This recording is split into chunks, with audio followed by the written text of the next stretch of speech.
Michael, thank you so much for joining us here at Faithwire and CBN. You are a nurse in Langhorne, Pennsylvania, 25 years of experience. But all of that has changed in the last several weeks. Could you tell us just a little bit about what's going on with you? What happened at St. Mary's Medical Center where you'd been a nurse? Well, I was working there for the entire period of the pandemic, and I got COVID in November of 2020. It's pretty sure that I got it there. And then I recovered. I had a relatively minor bout of it, and then continued working there. And then I started learning and studying more about it. And at first I was like hyper vigilant about, let's wear our masks and let's really try to knock this out. And but then I started seeing reports of in just things that didn't make sense, and particularly in the area of natural immunity or God-given immunity after you had the virus.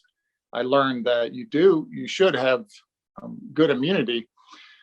But then I saw the CDC saying other things that seemed to contradict that. And so I was researching that, and that all led up to then them mandating us be vaccinated, and me feeling like I had good natural immunity and I didn't need to do that. I felt it was like a violation of my conscience and really basic common sense also. But that wasn't being heeded or wasn't being practiced. And so I refused to get vaccinated and tried to reason with them. I tried to apply for a religious exemption because it is legitimately a violation of my conscience that I didn't want to go with what I thought was like mob thinking, like group think and oversimplification by the CDC, really. And that's who my employer said that they were following. They were following the CDC's recommendations, and we were not even to, they sent a memo that we were not even to contradict the CDC even in public, areas. And so I became convinced that they were wrong about this and that it was a violation of my conscience to just go along with this. And I suspected there must be some nefarious forces at work, like pharmaceutical influence and all the millions and billions of dollars that were being made, and corrupted politicians. And so that made me feel like I had to take a stand. I wanted to take a stand. And so I refused to be vaccinated, and then I was fired. And it was interesting because both of my managers were quite upset about it and didn't want to do it, but it came down from corporate, and someone from like corporate human resources came in, and he was like the hatchet man, and he dealt the blow, and I was fired about a couple weeks ago. And what was the conversation like that led up to that? Was it something that was indicated that was a possibility? How did that lead up happen for you? Well, there was like a deadline to get your religious exemptions in, and I met that, but then mine was denied. And then there was a deadline to get vaccinated that was known. And I submitted an appeal to the denial of my religious exemption. And then they didn't really say that was rejected. They just called me in for that final meeting. Another kind of ironic thing was that some other people were granted their religious exemptions at my workplace, and I have another job at a small church in the area where I work as a pastor. So it was kind of a surprising and kind of amusing thing that I was denied my religious exemption, and then other people that we all knew. There are like over 100 nurses in our department. It's a pretty busy hospital in the suburbs of Philadelphia. And so several people there would call me Pastor Mike. Even when sometimes I would discourage it. I'm just a nurse here, just call me Mike. And but they weren't deterred. People would just regularly call me Pastor Mike. Everybody there knew that I was a pastor. And then everybody knew that I was denied my religious exemption. And other people, other coworkers that really no one would think had any religious background at all, they were given their religious exemption. So it was just very random and arbitrary and weird. And then a lot of my coworkers said that, and people were shocked that I was fired. And my contention is that with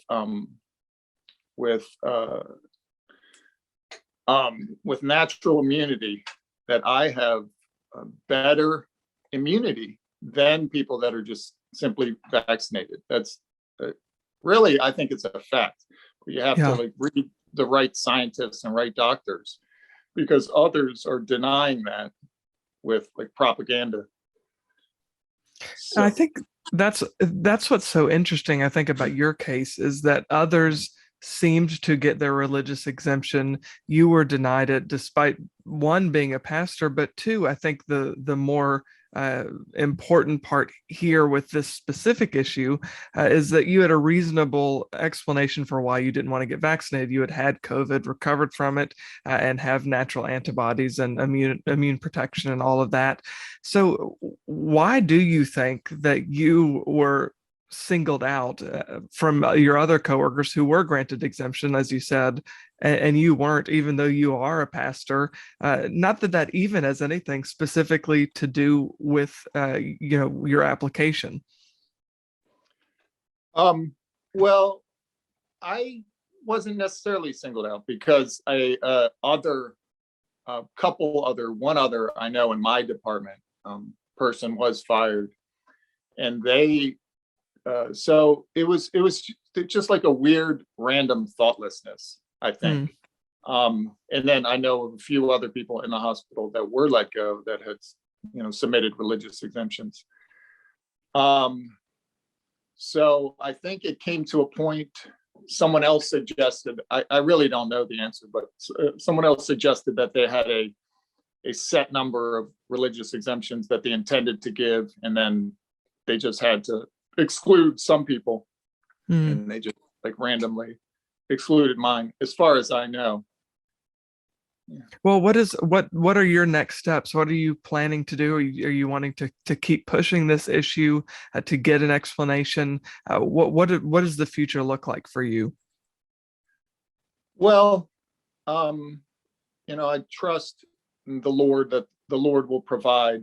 I have been trying to pursue legal action for wrongful termination lawsuit, but the few lawyers that I've contacted have not been interested in taking my case. And so I am kind of inquiring about maybe some other lawyers, and then also filing with the Equal Employment Opportunity Commission myself. But I do have another possibility of a job lined up somewhere that doesn't require mandates. So Lord willing, we will see what happens. Well, my last question for you is just, you mentioned trusting the Lord and knowing that He has a plan for people. And there are so many who are in the same boat as you at this point. For so many others who are in similar circumstances, facing similar situations with their employers, what word of encouragement or hope would you give them, particularly going into the holiday season? Well, I feel deeply for them, and I understand their plight, and I understand many people, with my views about this, just caved in and went ahead and got the virus. And I don't fault them too much for that. Everyone's telling them that it's okay, and for most people, I don't think it does cause any physical harm for the vast majority of people, and you can have negative side effects from it. But it's always good advice to trust in the Lord. If it is a violation of your conscience and you want to stand up for it, I think we should trust in the Lord, and God is faithful to provide for us. He told us those things like, look at the lilies of the field, and look at the birds. They don't sow or reap or gather into barns, yet your heavenly Father feeds them. And so God is faithful to provide for us. And I am in the blessed position of being a little bit older, 53. So I don't have maybe some of the financial crunches that someone younger would have to sacrifice more than me in this situation. Yeah. Well, thank you so much, Michael, for taking a few minutes. Again, I wish it was under different circumstances, but thank you for sharing your story and the situation that you're in, because like I said, I know so many others across the country are in the same place. So it's important to hear these stories. Thank you for talking with us. Yeah. Thank you, Trey.